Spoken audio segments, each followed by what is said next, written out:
тихий сад оставлю, да будет жизнь пустынна и светла.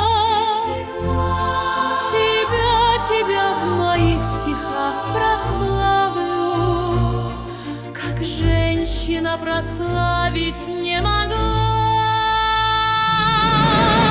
И ты подругу помнишь дорогою, в тобою созданном для глаз ее раю, а я товаром редкостным торгую